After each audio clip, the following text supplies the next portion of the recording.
This is the moment. This is the moment right now. Welcome. Another episode of Depends on How You Look at It. Leaving the age of darkness, lies, and coming into the age of information. So I just start thinking about all the things that have been taught about a lot of things, just a lot of things that have just been taught, and it's all just been lies, incorrect information, misinterpreted information that was passed off as a fact. So, speaking on death, why speak on death? Once again, it's just coming into my own, not even coming into it because I was already there. I was already in my own truth. It's just presenting it to other people so where they could understand it.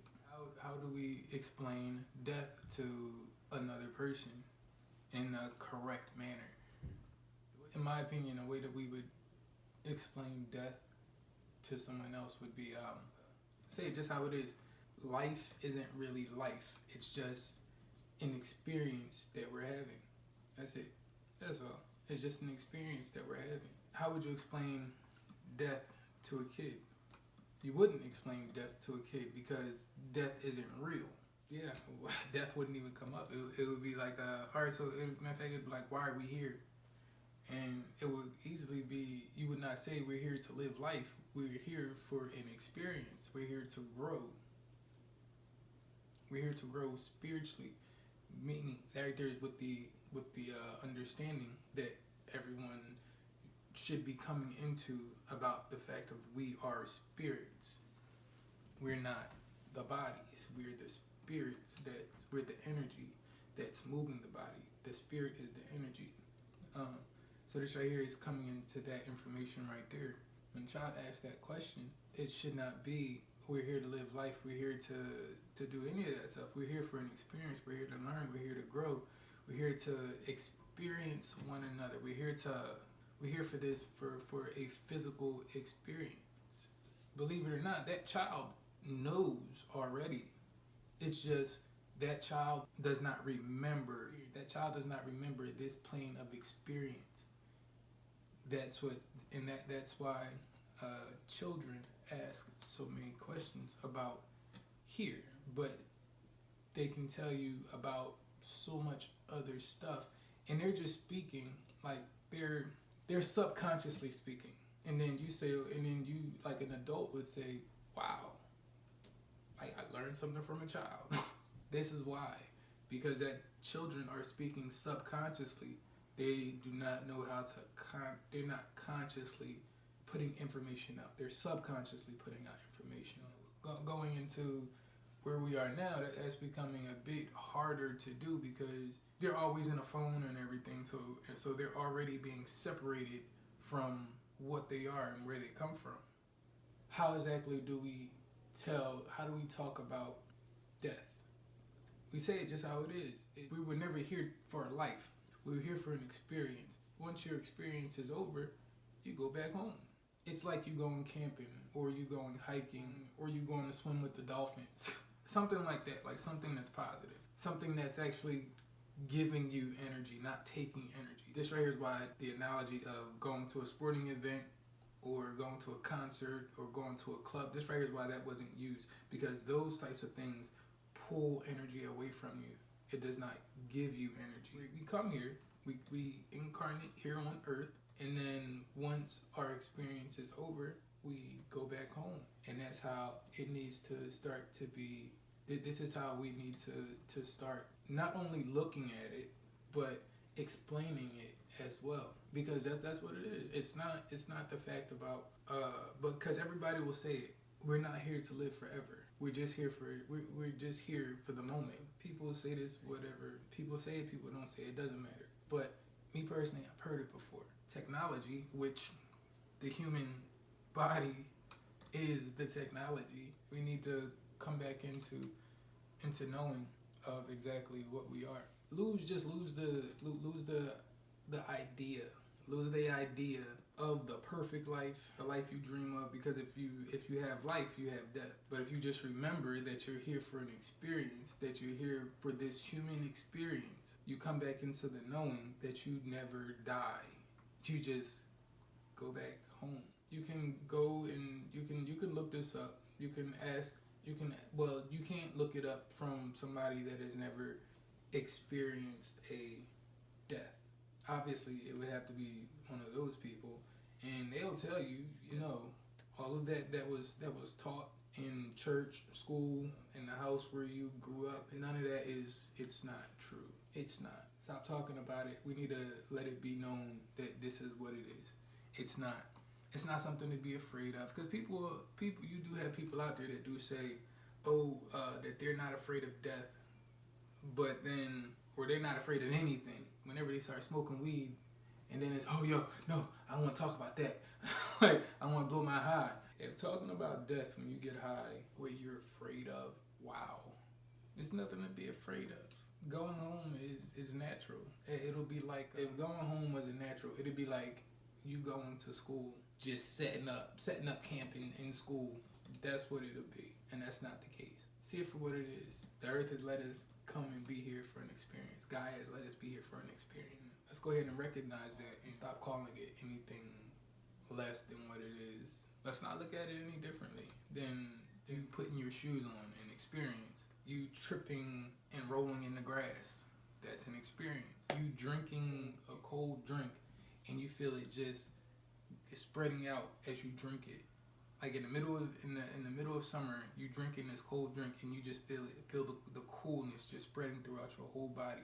It's an experience. That's what we're here for. We're here for experiences. We're not here to be here forever. We're not here to do a lot of the things that we're here doing. We're not here to mess up these vessels, these bodies. That's not what we're here for. But not we, cause myself stopped doing it. But people do it every day. But me personally, never really felt that urge to really pollute my body. I never felt that urge. Now, granted, me not feeling that urge to pollute the body, also never really felt the urge to jump up and say, let me go hit these weights.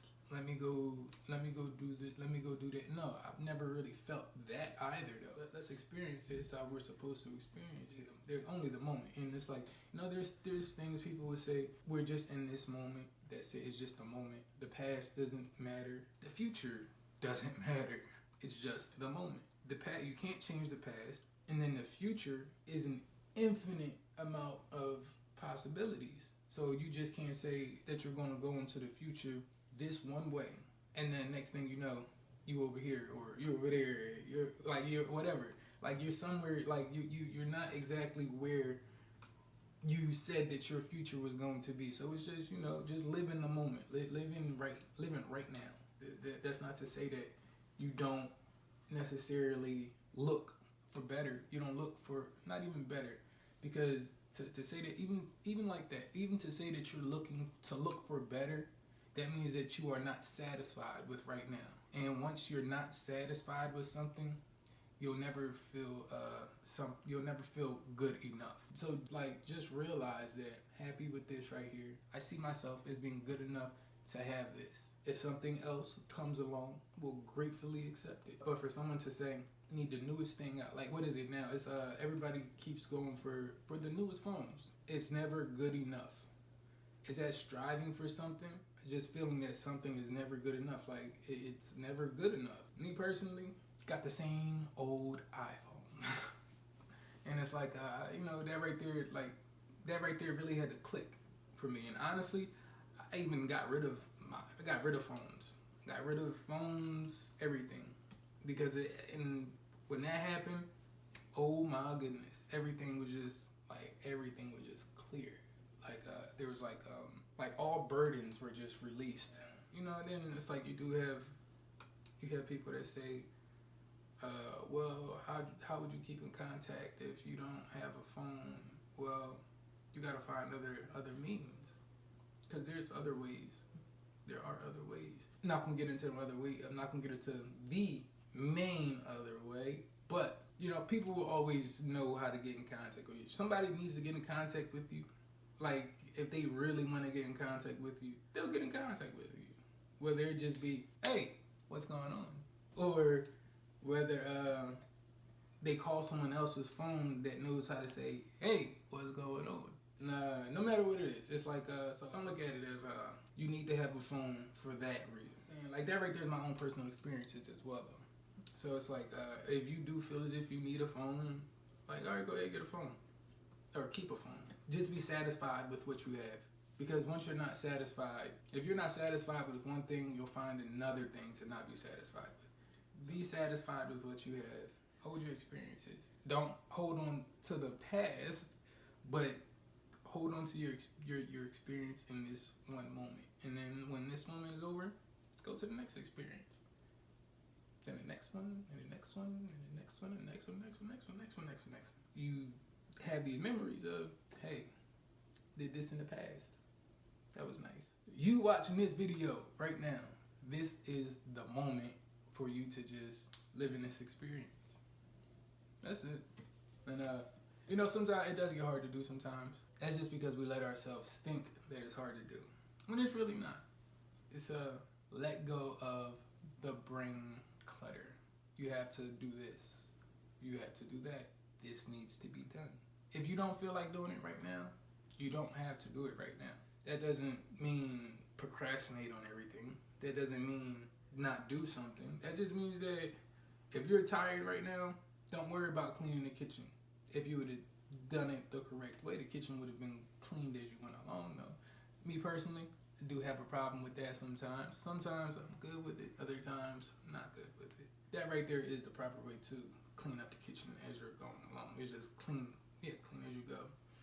So it's like you don't have to worry about that dirty kitchen. But that's not it's okay. If you get tired, you say, you know what, I'm gonna take a nap for a little bit and then I'm gonna jump up, clean these dishes. That's fine. That is okay. You don't have to be dead tired. No. What kind of experience is that creating for you? And then now to be every time it'll be you're just gonna start to dread doing dishes. If you're tired, lay down. Put your body into that meditative state. Go experience the dream life.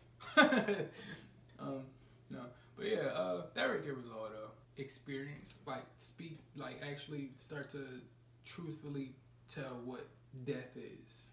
It's leaving this experience and going home. It can be referred to as going to do something positive, something that's gonna put good energy into you, give you good energy, something that's gonna give you good energy. You finishing that experience and you going wherever it is that you lay your body down to rest at. That's what it is. That's what we need to start calling this death. Air quotes. Let's start speaking truth again. Because if we don't speak truth, who else is going to do it? We thought we were getting truth for a long time and we weren't. So how about we go ahead and we do it for ourselves and we start to speak this truth. Yeah. With that right there being said, I love you all. We are all loving, multi-dimensional light beings. Till the next time.